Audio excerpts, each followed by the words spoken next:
একটা অবাক করা হাদিস শোনায়। ফাতেমা এমন একজন বউ ছিলেন যিনি তার স্বামীর কাছে কোনো আবদারি করতেন না, কোনো কিছু চাইতেন না। তো একদিন স্বামী আসছে, আলী এসে বলছে, এই ফাতেমা, তুমি আমার কাছে কোনো কিছু চাও না কেন? কিচ্ছুই চাও না, আমি চাই তোমাকে দিতে, তুমি নিতেই চাও না। আজকে তুমি এমন একটা কিছু চাইবা যেটা খাওয়ার জিনিস হবে, আমি তোমাকে নিয়ে এসে খাওয়াবো, আমি তোমাকে নিয়ে এসে। তো ফাতেমা বলছেন, না দরকার নাই। কি দরকার, থাক না, কোনো প্রয়োজন নাই। তো আলী আজকে নাসর বান্দা, না আমি খাওয়াই ছাড়বো আজকে, বলো কি খাবা। তো চাওয়ার একটা লিমিটেশন আছে। উনি বললেন, আমার কিচ্ছু লাগবে না, জাস্ট বাজার থেকে একটা আনার নিয়ে আসবেন। কি নিয়ে আসবেন? তো আলী রাদিয়াল্লাহু তাআলা আনহু বলছে, ঠিক আছে যাও, আমি যাচ্ছি, তোমার জন্য নিয়ে আসবো একটা আনার। বের হয়েছেন নেওয়ার জন্য। এই মনোযোগ দিয়ে শুনবেন হাদিসটা, খুব মনোযোগ দিয়ে। বাজার থেকে একটা আনার কিনেছেন, কিনে যখন বাসায় ব্যাক করবেন, হঠাৎ করে একজন গরিব মানুষ আসছে, সে বলছে, আলী, আজ 3 দিন যাবত আমার পেটে কোনো খানা নাই, আমি বড় হতদরিদ্র মানুষ, খুবই ক্ষুধার্ত মানুষ, তুমি কি আমাকে কিছু খাওয়াতে পারবা? আলী রাদিয়াল্লাহু তাআলা আনহু এতটা দান করার মেন্টালিটি ছিল, এতটা ভালো মানুষ ছিলেন, বইয়ের কথা ভুলে গিয়েছেন, ওই আনারটাও আল্লাহর রাস্তায় দান করে দিয়েছেন। তো যখন আনার মানে হচ্ছে ডালিম, ডালিম, ডালিম। ও আচ্ছা, না বুঝতে বলা যাবে, কোনো সমস্যা নাই। আনার মানে হচ্ছে, নগরে ডালিম আছে না নাই? তোমাদের নগরে একটা বড় বাজার আছে, বাজারটার নাম কি? ওখানে দেখবা রাস্তার বাম পাশে শপগুলো বসে না, ফলের শপ, দেখবা অনেক অনেক অনেক আপনার আঙ্গুর রাখা আছে, বেদানা রাখা আছে, আছে না নাই? আপনারা বেদানাও বলেন, ডালিমও বলেন। আচ্ছা, তো উনি দান করে দিয়েছেন। তো যখন দান করে দিয়েছেন, হঠাৎ করে মাথায় আসছে, তো কার জন্য ছিল? ফাতেমার জন্য। বলেন, কার জন্য ছিল? তো মনটা খারাপ যে জীবনে বউ একবার চাইলো, তাও খাওয়াইতে পারলাম না, মানুষকে দিয়ে দিলাম। বাসায় আসছে, মনটা খুবই খারাপ। তো বউয়ের ভালোবাসা কাকে বলে খুব ভালো করে বুঝবেন।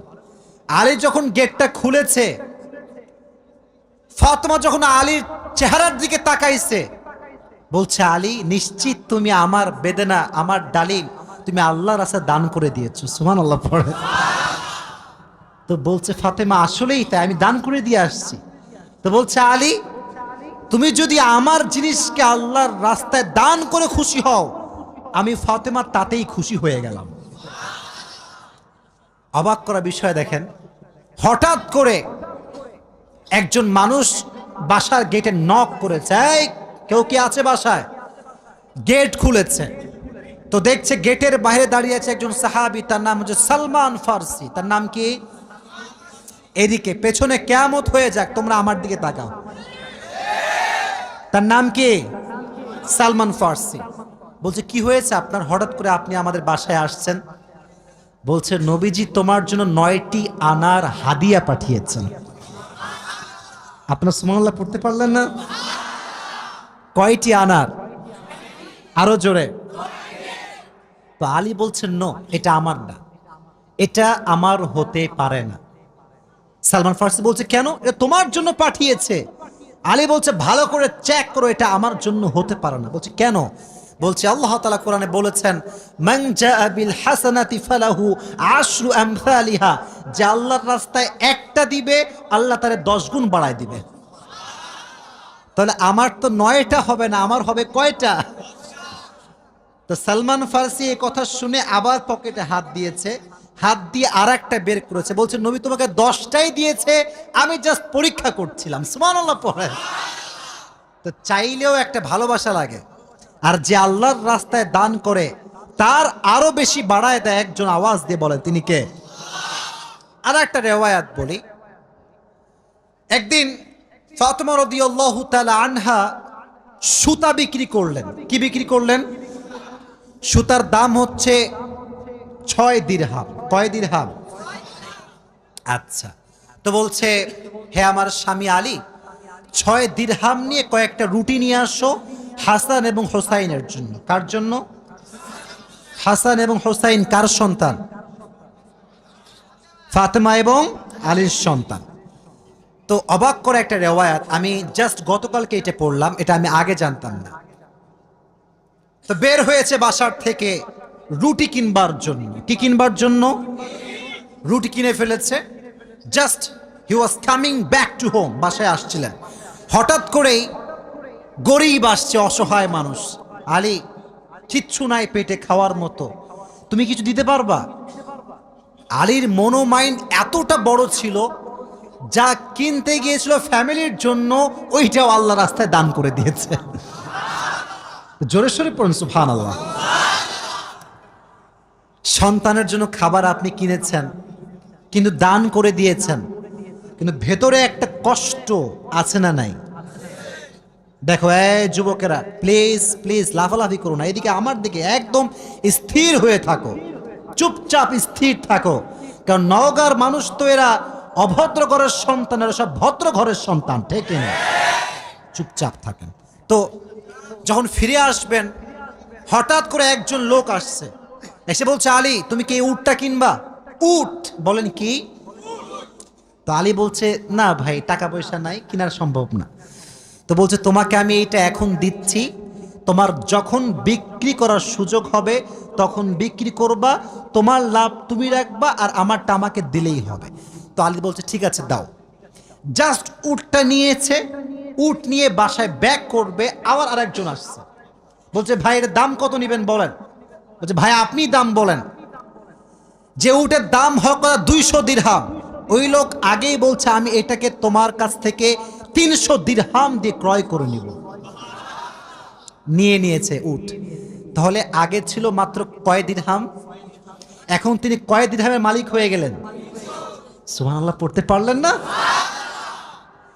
এখন এই যে 300 দিরহামের মালিক যাকে দিবে, লভ্যাংশ খুঁজে পায় না। কই গেল লোকটা? লোক আর খুঁজে পায় না, না পেয়ে বাসায় আসছে। যখন গেট খুলেছে, গেট খুলেই দেখছে নবীজি তার বাসার ভেতরে বসে আছে। বলছে, আলী আজকের ঘটনা তুমি বলবা নাকি আমি বলবো? বলছে, নবী আপনিই বলেন।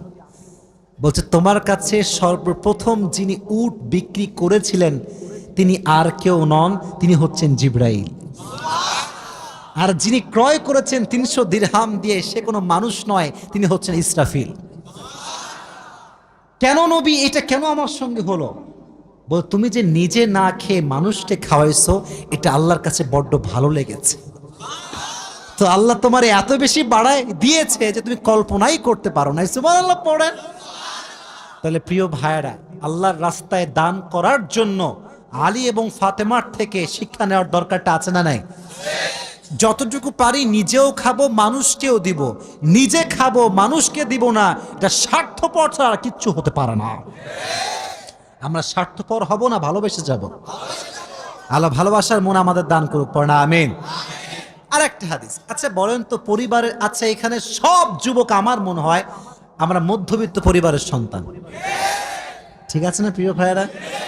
শোনেন একটা কথা বলি, অনেক সময় অনেক যুবকের মন খারাপ হয় যে হুজুর শখের একটা R15 নাই, শখের একটা আইফোন নাই, ঠিক আছে না প্রিয় ভাইয়েরা? শখের একটা গাড়ি নাই, শখের একটা বাড়ি নাই। অনেকের এটা কষ্ট থাকে, না বললে হবে না, এটা মানুষ হিসেবে কষ্ট লাগে, ঠিক আছে, কিন্তু মাথায় রাখবা, এদিকে হাদিস বলছি, গরিবরা, মধ্যবিত্তরা বড়লোকের চাইতে 500 বছর আগেই জান্নাতে প্রবেশ করবে। এবার খুশি না বেজার?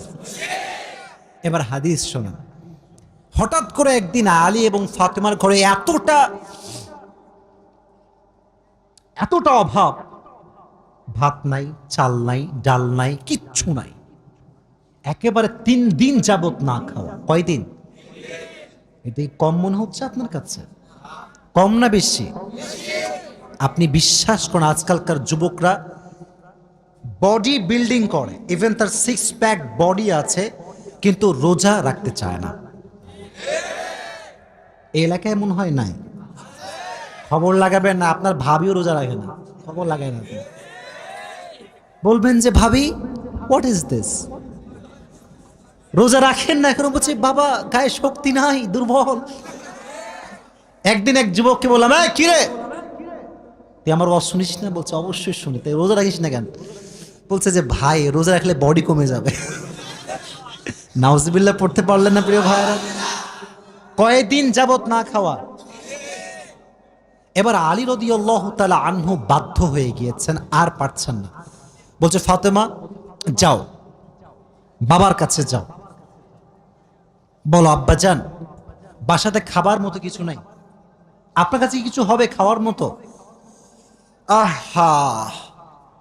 ফাতেমা যখন ঘরে আসছেন, নবীজি ঘর খুলে দিয়েছেন। দেখেন বাবা এবং মেয়ের ভালোবাসা কত সুন্দর। ফাতেমা বলেন নাই যে আব্বাজান কিছু লাগবে। যখন গেট খুলেছে, মেয়ের চেহারা দেখেছে, আব্বা বুঝে গিয়েছে মেয়েটা আমার ক্ষুধার্ত হয়ে আমার কাছে এসেছে। সুবহানাল্লাহ পড়ে ডাক দিয়ে বলছে ফাতেমা তোমার অবস্থা কি বলো, কি হয়েছে তোমার? ফাতেমা রাদিয়াল্লাহু তাআলা আনহা ডাক দিয়ে বলছে আব্বাজান আজ 3 দিন যাবত আমাদের বাসায় কোনো ভাত নাই, ডাল নাই, চাল নাই, গোস্ত নাই, কিচ্ছু নাই। আমি আপনার কাছে একজন ক্ষুধার্ত নারী হয়ে এসেছি কিছু নেওয়ার জন্য। তো নবীজি বলছেন এই যুবকেরা এদিকে তাকাও। বলছে ফাতেমা আমার কাছে 5টা বকরি আছে, 5টা দোয়া আছে। 5টা বকরিও আছে, 5টা ধামরাটের ভাইয়েরা 5টা দোয়া আছে, 5টা বকরি আছে। তুমি কোনটা নিতে চাও? Which one you want select? তো ফাতেমা বলছে নবী হে আমার বকরি লাগবে না, আমাকে দোয়া শিখাই দিলেই হবে। পরীক্ষায় পাস। দোয়াটা আমার সঙ্গে সবাই পড়েন, সকলে আমার চোখে চোখ রাখেন, সবাই পড়েন ইয়া আউয়ালাল আউয়ালিন ইয়া আখিরাল আখিরিন ইয়া যাল কুওয়াতিল মাতিন ইয়া রাহিমাল মাসাকিন ইয়া আরহামার রাহিমিন। আমি জানি যে এটা এখনই মুখস্থ করা সম্ভব না, তবে এটা আগামীকাল কোথায় যাবে? হ্যাঁ মাশাআল্লাহ, সার্চ করবেন, ডাউনলোড দিবেন, এখানে কাট করে নিয়ে আসবেন। এই দোয়াটা you have to repeat after me, বারবার বারবার বারবার। নবীজি বলেছেন এই দোয়া যে যত বেশি পড়বে তার রিজিকে বরকত তত বেশি বেড়ে যাবে। এই দোয়াটা আমরা বেশি বেশি পাঠ করব তো ইনশাআল্লাহ। এবার ফাতেমা আলীর কাছে ব্যাক করেছে। আলী বলছে ফাতেমা তোমার হাতে গোস্ত কোথায়, ভাত কোথায়, খাবার কোথায়? তোমার হাত তো খালি, কোথায় আমার খাবার? তুমি তো খালি হাতে ফিরে এসেছো। বলছে আলী আমার হাত খালি না, আমার হাত ভরপুর আছে। বলছে কিভাবে? বলতেছে যে যাহাবতু লিদ-দুনিয়া ওয়া জিতু বিল আখিরা, আমি নবীর কাছে দুনিয়া চাওয়ার জন্য গিয়েছিলাম, নবী আমাকে আখিরাত দিয়ে ফিরাই দিয়েছে। আমি আখিরাত নিয়ে তোমার কাছে এসেছি। তো আলী এবার নিজেই আসছে। ডানের যুবকরা কিরে আমার দিকে তাকাও। এবার নিজে কে আসছে? আলী। পরে এবার কে আসছে? নবী হে অভাব, খাবার দাবার কিচ্ছু নাই। নবী এবার সংখ্যা বাড়ায় দিয়েছে। বলছে আমার কাছে 5000 বকরি আছে আর 5টা দোয়া আছে, তুমি কোনটা চাও? আলী বলছে নবী 5000 বকরি নয়, 5টা দোয়া হলেই চলবে। কতটা আল্লাহর উপরে ভরসা চিন্তা করেন। আমার মতো আপনার মতো মদন হইলে আগে বকরি দেন, তারপর দোয়া দেখা যায়। ঠিক কিনা যুবক ভাইরা বলো? শুধু এইটা, বিপদে পড়লে মানুষ সুদও খায়, ঘুষও দেয়। আল্লাহর উপরে ভরসা করে কিছু থামবে, দোয়া করবে, তাহাজ্জুদ পড়বে, এই সবর মানুষের মাঝে নাই। ঠিক কিনা যুবক ভাইরা বল? এজন্য আমাদের অভাব আসলে, দুঃখ আসলে আমরা ভরসা করব একজনকে। আওয়াজ দিয়ে বলেন তিনি কে? আপনারা মনে হয় বিরক্ত হয়ে গেছেন, আমি দোয়া করে দিব, তাই না? না না, বিরক্ত হয়ে গেছেন মনে হয়। আসলে খুব ভালো লাগলো এই বিষয়টা, যে আপনারা এতটা আগ্রহী যে বৃষ্টি হচ্ছিল তা আপনারা জান নাই। এটাই প্রমাণ করে নওগাঁর মানুষ ইসলাম প্রেমিক মানুষ, কোরআন প্রেমিক মানুষেরা।